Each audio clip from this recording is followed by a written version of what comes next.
All right, welcome to It's Dallas Week.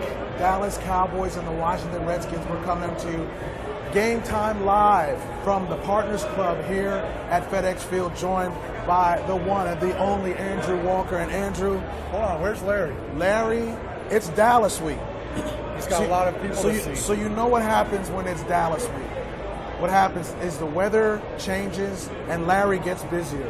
And the Washington Redskins are actually playing meaningful football in December, so Larry Michael becomes very, very busy.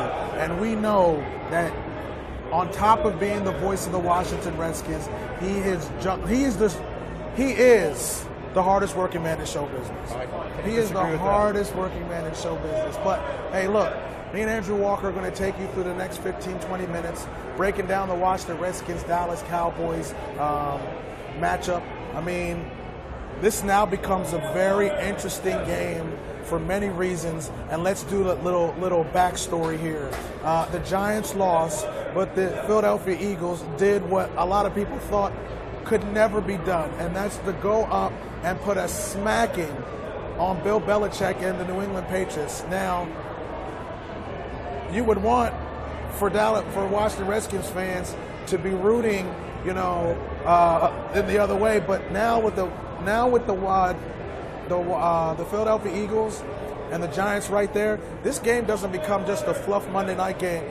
And the way that this team has not been able to win on the road, and you only have 2 home games left, this now becomes huge, Andrew Walker. Right, and not just for the Redskins, but for the Cowboys, because if you give them one win here, they're then 1 game out of the race. You bring a scrappy team like the Cowboys, who already have had all their injuries, been affected by injuries, give them a chance to be 1 game out. Giants are 1 game out. Eagles are right there if they keep going, if they catch fire. If any of these teams catch fire, anything's possible. So if the Redskins can win today, it'll be a game up on everyone, doesn't matter, and they continue to be in the driver's seat.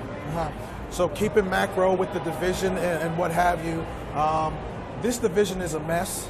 It's been a mess, but it doesn't matter. There was a time when the NFC West was a mess. Right. Now look at them. It doesn't matter how you get into the playoffs.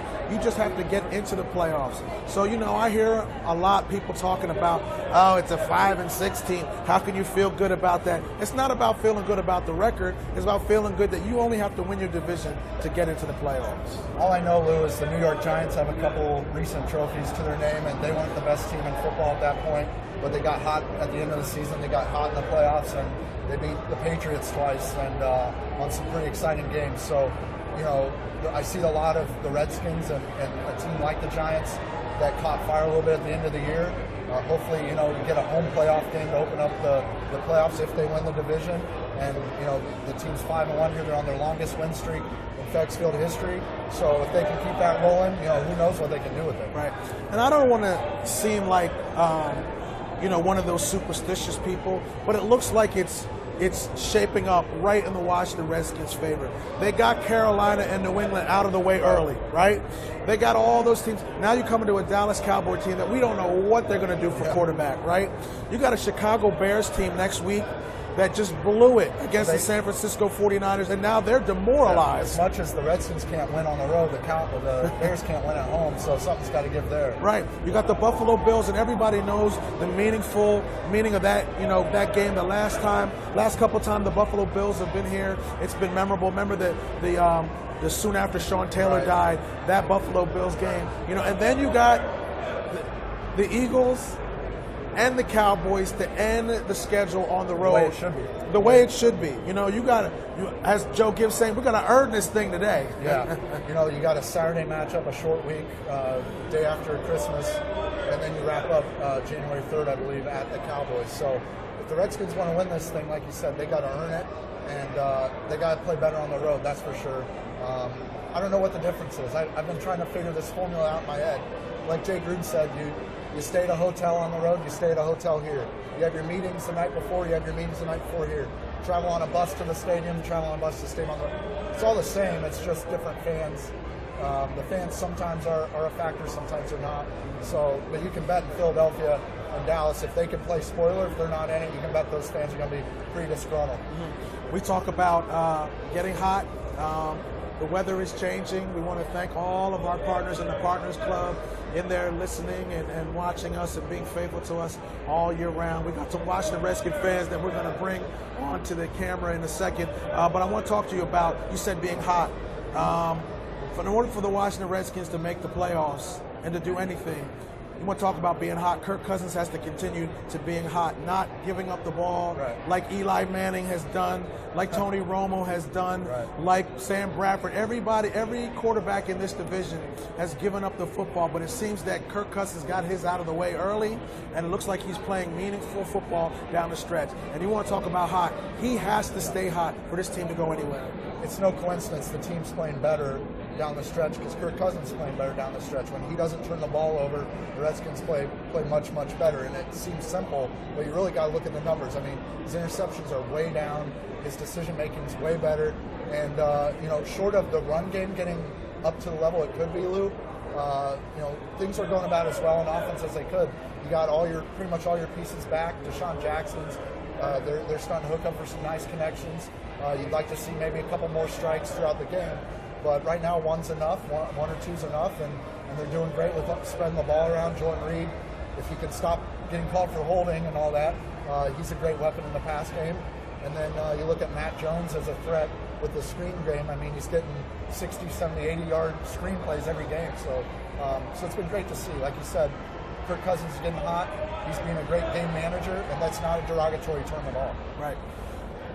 You look at the keys to the game, and I mean, the Dallas Cowboys come in here a wounded bunch, but they still got one of the best offensive lines in football. They still got Des Bryant. They still got Jason Witten. They still got a running back. They still got things that can beat the Washington Redskins. If they're not careful, they can come here and steal a victory. Right, and it looks like they're going to go with Matt Castle at quarterback, who was filling in for Tony Romo, splitting with Brandon Whedon. Brandon Whedon's moved on to another team, so it's Matt Castle. And, actually I just got the inactives in, Lou. Okay. So you'll hear them here first. Yeah. Redskins Gametime Live. Plug for Andrew Walker. So we've got Robert Griffin III, Andre Roberts, who's been battling injury. Okay. He'll be out. DeShazer Everett still battling a hamstring. Perry Riley Jr., he's out for the next 3 to 6 weeks. Broke a bone in his foot, so he'll have surgery. Frank Pierce, Ari Kwanjo, those two have been inactive most of the season. And then Derek Carrier hurt his ankle and his Achilles last week, so he'll be out.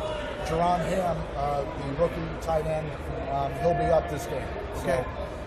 You saw me waving because we have Washington Redskins fans all over the place that are coming for this Washington Redskins Dallas Cowboys game, and I wanted to bring this man because his jersey really caught my eye. But then I'm going to ask you if you could do some acrobatic moves. Sam, we get his socks. We slide over for a second so he can get your socks. Look at that. That's what I mean. That's some nice Converse, my man. That's some nice Converse. Give me your name. Oh, nice, Taylor. Give me your name and where you're from. Ross Berman, Sterling. Okay, Ross. I mean, come in, come close. Me and Andrew like people that are close. So you come out for the game. You're in the Partners Club. Thanks so much for stopping by me. Dallas Cowboys, Washington Redskins. What does it mean for you? It means the end of Troy Aikman's career. It means Danny White crying on the sidelines. It just means all the anger and rage you have from a bad season can become something happy at the end of the Cowboys game. And on top of that, when you have a Washington Redskins team that is playing meaningful football in December, does that add extra, or it wouldn't be like this anyway? It adds a little bit extra because I hope the guys do well and go to the playoffs, but no matter what the records are, you always want to beat Dallas.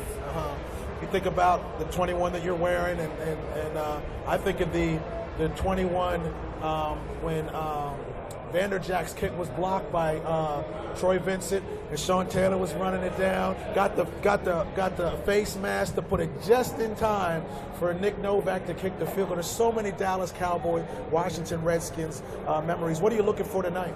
I'm looking for a good running game. I hope Kirk continues to perform well, and I hope our secondary plays as well as they did last week. I think they turned it around. They were awesome.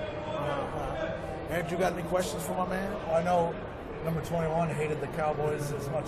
There's a famous quote where he says they think they can come in here and own us, but when we take the field, we're fired up against them. So, is that the attitude? I mean, it seems like these guys are starting to rally.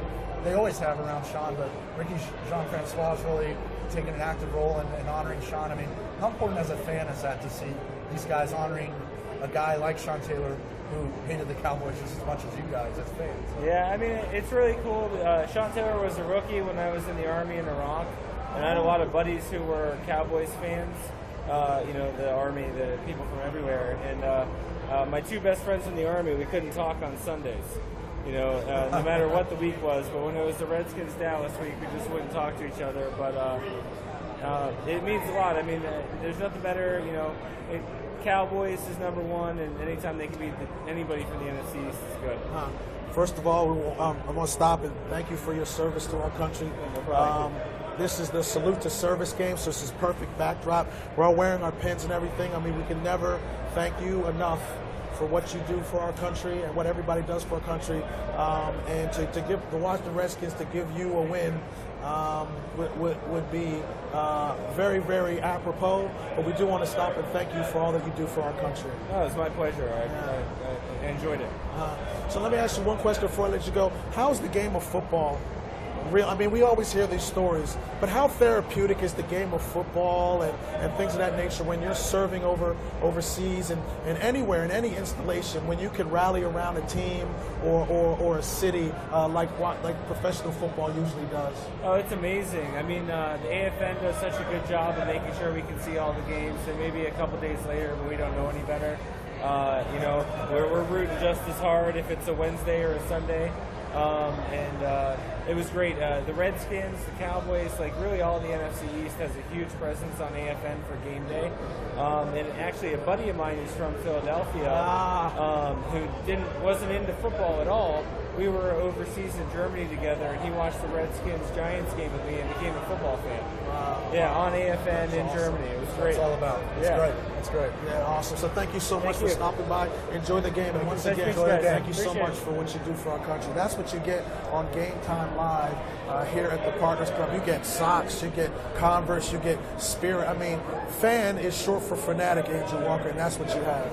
That's great. Now, we also have cheerleaders, so we're going to be bringing a cheerleader on like we like to do, but, USAA has been a great partner, and they're sponsoring this Salute to Service game today, and they've had 12 World War II vets in town all weekend, took them to Arlington Cemetery, did a nice honor flight for them where they honored them at Ronald Reagan Airport, and tonight they'll be honored on the field. Every time we do something for the military, it's great. But, when you see these veterans, especially the older ones from World War II, you see the look in their eyes when they see a standing ovation. It's not much better than that. It's because of them that we can enjoy what we're doing right now, and it's cool that the rest of the NFL really much use November as their Salute to Service games, but the Washington Redskins, as only they know how, use the Monday night game on the anniversary of Pearl Harbor to do their salute for service. So it makes only sense to be, lumped in with all the other teams, but the Washington Redskins in the spotlight are going to be doing it tonight. Right. I know that was a big point of emphasis for the organization to make sure, hey, we've got a national spotlight. This is what better time to honor our military than that? Right. And speaking of honor, we have to give the First Ladies of football some honor as they stop by. She's dressed in her camouflage. Give us your name? Chelsea, right? Chelsea. So we just had Ross on, and he served in Iraq. So when you see people like that, you guys take your tours overseas and whatnot. How cool is it to see the things that you do, not only the things that you do, but the things that the players are doing on the field affect somebody's life like that? That's part of the reason we do this. We like to be out with the community and really making a difference and trying to say thank you to all of our, our fans out in the community. And I've had the honor of going on tour this fall, and it's wonderful to be able to see that in the eyes of the men and women who serve this country. Gratitude for being there and doing what you do. I know how Andrew and I feel about being the press covering the Washington Redskins. We know how the players feel about covering, Washington Redskins, Dallas Cowboys. But for the cheerleaders on the field, what's Dallas week like for you? I mean, I'm not going to say that we are not always hype, but there's an extra fire under us. We're going to shake our pom-poms maybe a little bit harder out there.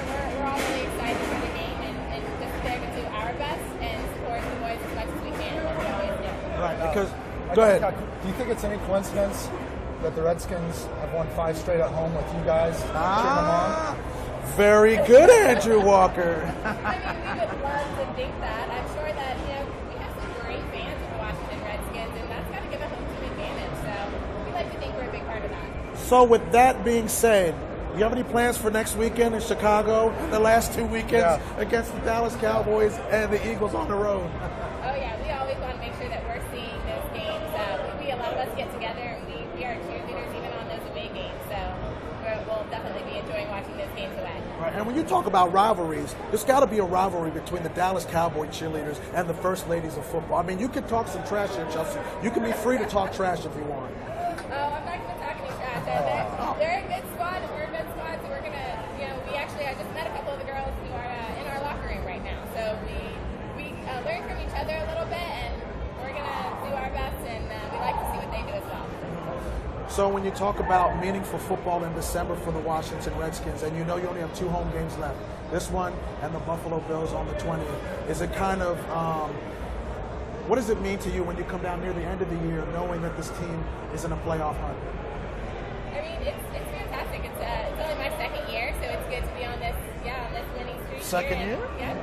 And so, we're just going into the rest of this just as excited as we always are, and we want to go out and see what those boys do and get another win tonight.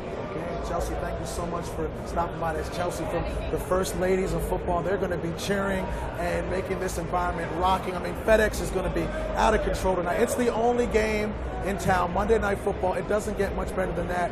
We are at the Partners Club, FedEx Field, Gametime Live as we continue on. Thank you so much, Chelsea. As we continue on with what the keys to the game are, Andrew Walker. We talked about Kirk Cousins having to play error-free football, but really I mentioned specifically that Dallas Cowboys offensive line. Whoever the quarterback is for the Dallas Cowboys, you got to get to him, and that means that Swaggy, that means that all the guys, Hatcher, they all got to come with reckless abandon, because the Dallas Cowboy quarterbacks, whoever they are, they'll give you the football. Right. I mean, it starts with Matt Castle. He's a veteran. He hasn't done real poorly this season, but he hasn't done anything great. So you really have to get pressure on him. Dallas Cowboys have a great line that was led by Bill Callahan. Bill Callahan's here now, so they both kind of have that same kind of makeup of being tough-nosed, wanting to run the football first. But you got to get to Matt Castle. I mean, he's not a starter in this league normally for a reason. And then you also have, I think, Kellen Moore behind him right now. So that's not the best situation in football. So you need to get to Matt Castle. And then a couple more on the other side of the ball. Greg Hardy leading the way defensively. Now, he's obviously had some problems off the field, but that doesn't matter tonight. He's going to be coming. He's going to be coming quick. He has 4.5 sacks already. So, and he's suspended the first 4 games of the season. So Trent Williams, that's going to be a handful for him. And then starters in waiting. We're expecting Mason Foster to make the start at middle linebacker for Perry Riley Jr. Keenan Robinson's been battling a shoulder injury, so it looks like it's going to be Will Compton and Mason Foster. Now, Foster started almost 60 games for the Buccaneers the last few years. He's no novice in the NFL. He's a stat sheet stuffer, actually. He has a couple defensive touchdowns, a few interceptions, so it's good to have a guy like that ready to go. And then national spotlight. The Redskins haven't been good on the national spotlight the last couple of years. They haven't been good, period, the last couple of years. So I believe that with a better team overall, it's going to produce a better national-type primetime record starting tonight. So we'll see how it goes. I'll tell you this. The Philadelphia Eagles showed everybody in the entire NFL how special and how important special teams can be. So if you want to look at how special teams can turn around a game, you can actually go up into New England. And Bill Belichick said that before, during the week, that he said, special teams this, special teams that.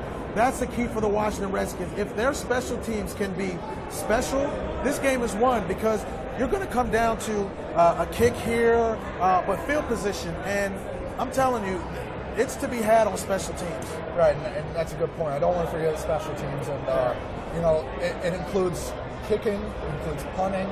Your long snapper has to be sharp. But also, when you're returning kickoffs, do you take it out of the end zone?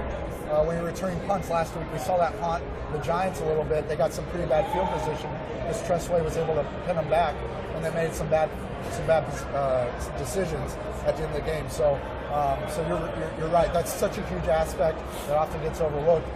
we've been lucky so far with Dustin Hopkins. He's been great, a great pickup. Tressway's done exactly what you need him to do. And we have 2 kickoff returns for touchdowns, which we haven't had in a long time. So that's such a big part, and hopefully the field position battle will be won by the Redskins, and that will set up everything else. I like where we are right now. The Washington Redskins are leading the division, but they're not too far ahead not to play hungry. No. You know, because if they were like 2 or 3 games up or whatever, it'd be one thing. But if they can't afford to lose this game, because then it just gets muddy. It gets muddy. You need to take care of, you need to take care of your home field. And this is one game that they definitely can. I mean, if you can't get up for the Dallas Cowboys, if you're a Washington Redskins player, if you're a Washington Redskins media person, if you're a Washington Redskins cheerleader, then what are you really doing? I mean, you could talk about all these other rivalries in sports, but historically, the Washington Redskins and the Dallas Cowboys, thanks to George Allen, they have made this the premier rivalry in the NFL and maybe in the sports. Yeah, got a couple points on that. First off, best quote I heard all week was from Kirk Cousins. He said, even though we're at the top of the division, we're not thinking of ourselves as the hunted. We're still the hunters. We have to approach every game like that, one game at a time. Sounds cliche, but that's how they have to approach it. They're 5-6. They haven't done anything. It's the NFC East. Anything can happen. We've seen that over the years. Secondly, this is the 17th all-time Monday Night Football matchup for the Cowboys and Redskins. I'm sorry, Redskins and Cowboys. Let me put the Redskins first. It's tied 8-8 right now. It doesn't get it. I mean, it's crazy how good these games have been last year. The Redskins won in overtime on a field goal, and then a big stop by Bashaud Breeland on Des Bryant. So then there's that. I mean, there's just so much riding on this. You can just bet this will be ESPN's highest-rated game of the season. It usually is, Redskins-Cowboys on Monday night, and this crowd's going to be rocking. Yeah, I mean, you can't ask for anything better. I think that because it's on Monday night, it just puts the juices on. But, I mean, just like the Philadelphia Eagles can go in there and beat the New England Patriots, you can lose a game. I mean, who would have thought that the Giants would blow that game against the Jets? I don't know what Tom Coughlin's doing, but I mean, it's there. It's there. This is all adding up for the Washington Redskins to make one of those classic runs.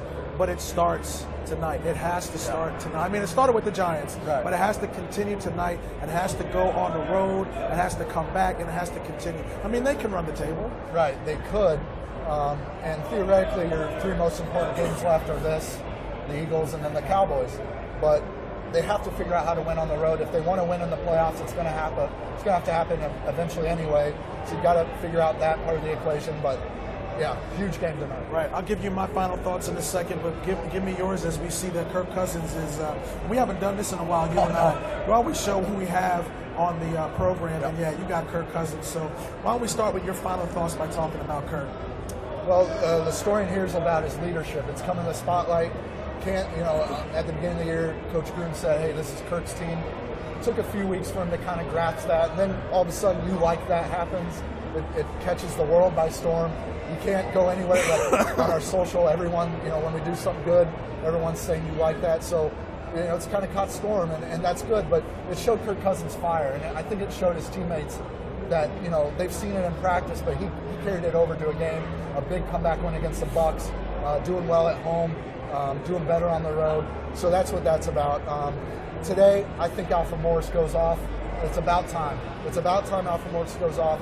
He's done a consistent job last couple home games. I think he's going to run over some Cowboys and I think he's going to get 150 and a couple touchdowns, his first 2 touchdowns of the year. Wow, you heard it from Andrew Walker. He's going out there. He's putting it in the atmosphere that Alfred Morris is going to have a big game. I'm going to have my final thoughts starting with Deshaun Jackson. I think Deshaun Jackson is going to have a huge game. He has been looking to, these athletes, they all like being in the spotlight, right? He's one of those guys who feeds off the spotlight. Des Bryant, he's probably heard enough about Des Bryant and what he can do. I think Deshaun Jackson is going to be there. I think also Jordan Reed. I think that those 2 players are going to have huge games on offense and on defense. I just think that these linebackers and this secondary have been much maligned the entire year. I think this is the game where they say, hey, look, don't forget about us. At halftime, I do something special at halftime. Thanks to Larry Michael and the people from the Washington Redskins, I get to interview some past greats from the Washington Redskins. And when he told me who I have today, I was totally ecstatic. It works for this game. It's going to be the one and the only Dexter Manley. Oh, wow. Dexter Manley is going to be my guest Don't shake at his hand. halftime. Don't shake his hand. Yes, I do not shake Dexter's hand anymore fine. because if you shake Dexter's hand, for anybody who's shaking Dexter's hand, he will deform your hand. So it's only fist bumps. Man, woman, or child. Yes, and woman or child. He doesn't discriminate on who he breaks hands with. So, but Dexter Manley, his laugh is infectious, and if anybody can add to the hype of the Washington Redskins Dallas Cowboys, it's people like him, it's people like Mark Mosley, who was on last week, Daryl Grant in that huge play, and the We Want Dallas, and the whole stands of RFK shaking. There's so many games that are in my mind. I was at the game down in Washington, down in Dallas, a few years back when they put Troy Aikman, Michael Irvin, and Emmitt Smith into the Ring of Honor, and then Mark Brunell throws 2 darts to Santana Moss to shut them up on Monday Night Football. So there's so many memories, and hopefully there'll be another one made here for the Washington Redskins. For Andrew Walker, I'm Lou Holder. Thanks so much for joining us at Game Time Live here at the Partners Club at FedEx Field. Enjoy the game, everyone.